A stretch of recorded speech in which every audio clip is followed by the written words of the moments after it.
దొంగతనం అంటే మనం ఊహించేది రాత్రిపూట కాళ్ళు చెవుల్లో పెట్టుకొని పరుగులు తీయడం, చేతిలో డబ్బు నగలు అనుకుంటూ ఉంటాం. కానీ దొంగల గోడు ఎవ్వరూ వినరు కదా.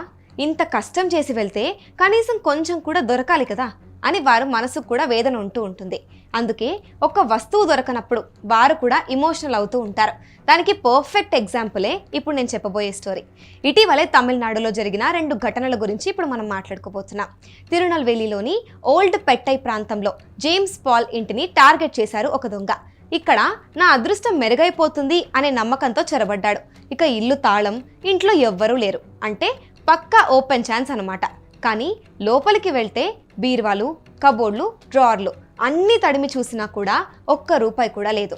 ఇక డబ్బు లేకపోవడంతో దొంగ షాక్ అయ్యాడు. ఆ షాక్ వెంటనే బాధగా మారిపోయింది. వెంటనే 4 పేజీల లేఖ రాశాడు. సార్, నేను దొంగను, మీ ఇంట్లో ఒక్క రూపాయి కూడా లేదు. నాలాగా వేరే దొంగలు మోసపోకుండా ఉండాలంటే కొంచెం డబ్బు పెట్టండి సార్. రూపాయి కూడా లేని ఇంట్లో సీసీటీవీ ఎందుకు? సారీ సార్ అని లేఖ రాశాడు. ఇక ఆ లేఖ చూసిన ఇంటి యజమాని షాక్ అవ్వడం సహజమే కదా. ఇక ప్రెజెంట్గా ఆ లేఖ అయితే వైరల్ అయ్యి అందరినీ నవ్వుల్లో ముంచేస్తోంది. ఇక ఇలాంటి ఘటనే ముందు కూడా జరిగింది.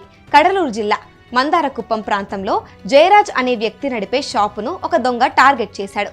అర్ధరాత్రికి ప్రాణం పానంగా పెట్టి లోపలికైతే చేరాడు. ఇక క్యాష్ కౌంటర్, ర్యాక్స్, షాప్ మూలలు అన్నీ కూడా వెతికేశాడు. కానీ అక్కడ కూడా ఏది దొరకలేదు. ఇక చిల్లి గవ్వ కూడా దొరకకపోయేసరికి చివరికి ఆ దొంగ కూడా ఒక లేఖ రాసి వెళ్ళిపోయాడు. దొంగలు కూడా ఎంటీ హ్యాండ్స్తో వెళ్తే బాధపడతారనమాట. సో మనం ఇంట్లో డబ్బు ఉంచకపోతే మనం సేఫ్ అయ్యామనుకుంటాం.